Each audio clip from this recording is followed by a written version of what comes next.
All right, I have another new Substack essay out called Why We Watch Porn.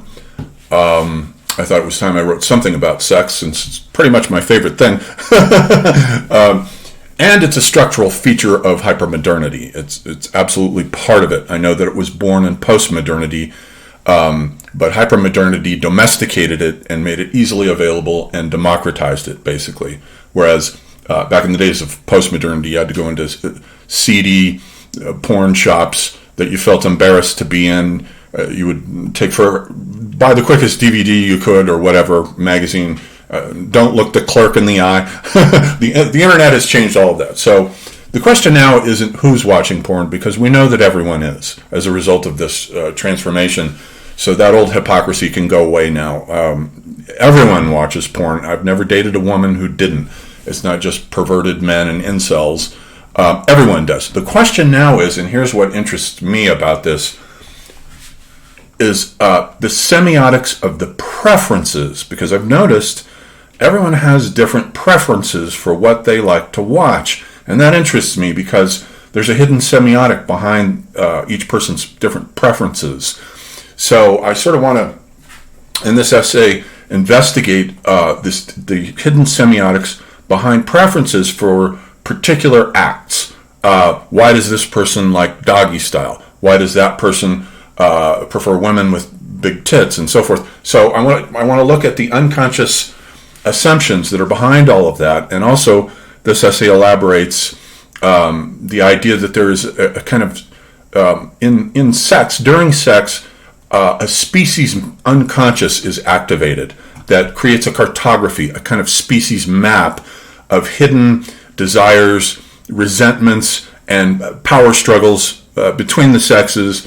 It'll be different obviously for gay men, but it still activates a map, or lesbian women, or whatever the case is. It still activates a semiotic map that suddenly brings stuff out and makes it clear in sometimes very surprising ways.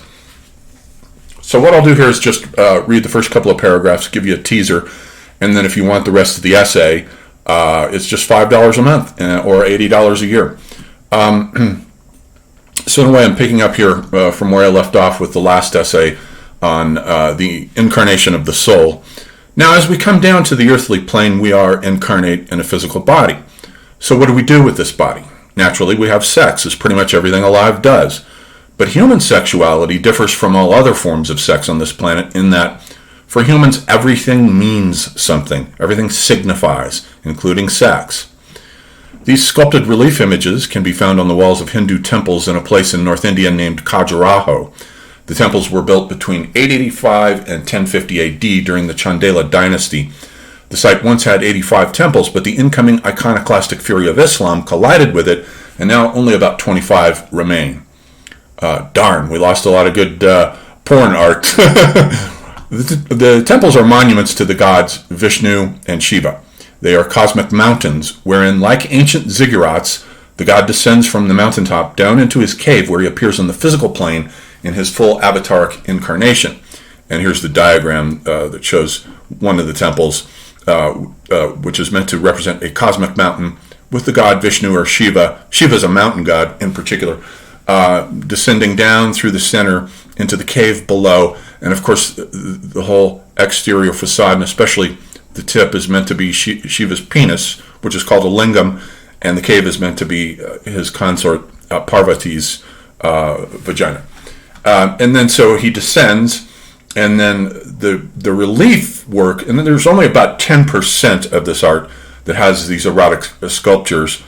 And I find it funny and amusing to imagine these guys sculpting all day long these very precise erotic positions, threesomes, foursomes. There's bestiality in there too. All kinds of stuff. It cracks me up, these guys.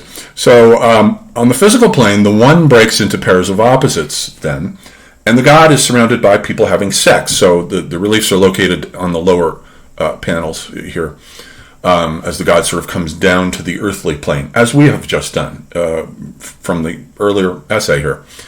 not just couples now, as the tantric two who are one cliche goes, which I think is the wrong interpretation because there's so much sexuality going on here. It's not just a lingam and yoni act, the classic image of the Shiva with the Parvati sitting in his lap. There's a lot more going on than that.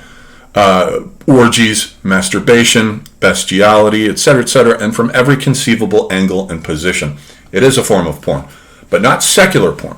For the Hindus, unlike the Christian West, there is no opposition between nature and the divine. They are one and the same. And so the yogic saying goes, boga, meaning sensual pleasure, is yoga. And that's what these reliefs are about. In the secularized hypermodern West, we are building an electronic Khajuraho. And I'll leave it there for you as a teaser. And keep in mind, I do private astrology readings for anyone interested. I also do private tutoring, and I always appreciate Patreon subscriptions as well as the Substack subscriptions.